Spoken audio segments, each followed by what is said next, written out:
Hi friends, welcome to Mohnish. இன்னைக்கு நம்ம பார்க்க போகிறது ஒரு நான்வெஜ் ரெசிபி நண்டு கிரேவி. வாங்க ஃப்ரெண்ட்ஸ், அது எப்படி செய்கிறதுன்னு பார்க்கலாம். அதுக்கு முன்னாடி என்னோட சேனலை ஃபஸ்ட் டைம் பார்க்குறீங்கன்னா மறக்காமல் மோனிஷ் சேனலை சப்ஸ்கிரைப் பண்ணி பக்கத்தில் இருக்க பெல் பட்டனை கிளிக் பண்ணி ஆளுங்கிற ஆப்ஷனை கொடுங்க. அப்போ தான் நான் போடுற புது வீடியோஸ் உங்களுக்கு நோட்டிஃபிகேஷனாக வந்து சேரும். வாங்க ஃப்ரெண்ட்ஸ், வீடியோக்குள்ளே போகலாம். இப்போது ஸ்டவ்வில் தவா வச்சுட்டு 2 டீஸ்பூன் அளவுக்கு நல்லெண்ணெய் சேர்த்துக்கோங்க. இப்போ அதில் 1/4 டீஸ்பூன் அளவுக்கு சீரகம், சோம்பு, வெந்தயம் போட்டு தாளிச்சிட்டு கொஞ்சமாக கருவேப்பிலை சேர்த்துக்கோங்க. இப்போது அதில் ஒரு 15 சின்ன வெங்காயம் கட் பண்ணி வச்சுருக்கேன், அதை சேர்த்து நல்லா வதக்கி எடுத்துக்கலாம். இப்போது அதில் இஞ்சி பூண்டு தட்டி வச்சுருக்கேன், அதை சேர்த்துக்கிறேன். சேர்த்துட்டு அதையும் நல்லா வதக்கி எடுத்துக்கோங்க. இப்போது அதில் நான் 2 மீடியம் சைஸ் தக்காளி எடுத்து வச்சுருக்கேன். இப்போ அதை கட் பண்ணி அதையும் சேர்த்து கொஞ்சமாக உப்பு போட்டு அதை நல்லா வதக்கி எடுத்துக்கலாம். தக்காளி வதங்கிறதுக்குள்ளே நம்ம புளி கரைசல் ரெடி பண்ணி அதில் மசாலா கலந்து வச்சுக்கலாம். நான் கொஞ்சமாக புளி எடுத்திருக்கேன். இப்போ அதை நம்ம கரைச்சி எடுத்துக்கலாம். நம்ம கரைச்சி வச்ச புளி கரைசலில் நான் வீட்டில் அரைச்ச குழம்பு மிளகாய் தூள் தான் சேர்த்துருக்கேன். வேறு எதுவுமே நான் சேர்க்கலை. உங்களுக்கு தேவைப்பட்டுச்சுன்னா மீன் குழம்பு மசாலா சேர்த்துக்கோங்க. இப்போ இதில் கொஞ்சமாக தண்ணி சேர்த்து கொஞ்சம் கலந்து வச்சுக்கலாம். இப்போது தக்காளி நல்லா வதங்கிடுச்சு.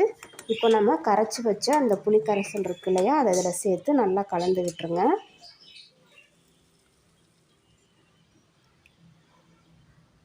புளிக்கரைசலை சேர்த்துட்டு அதுலேயே தேவையான அளவு தண்ணி சேர்த்துக்கோங்க.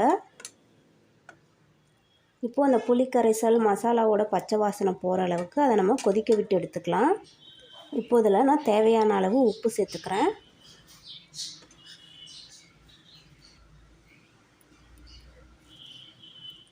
இதுதான் வயல் நண்டு. இந்த வயல் நண்டை நல்லா க்ளீன் பண்ணி எடுத்துக்கோங்க.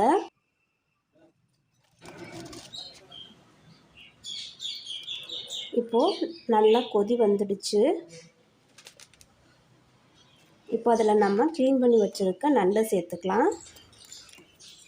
நண்டை சேர்த்து நல்லா கலந்து விட்டுட்டு இப்போ அதை ஒரு மூடி போட்டு மூடி வச்சுருங்க. அதுக்குள்ளே நம்ம தேங்காயை அரைச்சிட்டு வந்துடலாம். கொஞ்சமாக நான் தேங்காயும் 1/4 டீஸ்பூன் அளவுக்கு சோம்பும் எடுத்திருக்கேன். அதில் தண்ணி ஊற்றி நம்ம தேங்காய் விழுது அரைச்சி எடுத்துகிட்டு வந்துடலாம். அரைச்ச தேங்காய் விழுதை இப்போ இந்த கிரேவியில் நம்ம சேர்த்துக்கலாம். நண்டு சேர்த்து ஒரு 5 or 10 minutes இருந்தால் போதும். 10 minutes கழித்து நீங்கள் தேங்காய் விழுது சேர்த்து நல்லா கலந்து விட்டுருங்க. தேங்காய் விழுது சேர்த்ததுக்கப்புறம் ஒரு கொதி வந்தோடனே கொத்தமல்லி தழை தூவி நம்ம ஸ்டவ் ஆஃப் பண்ணிக்கலாம்.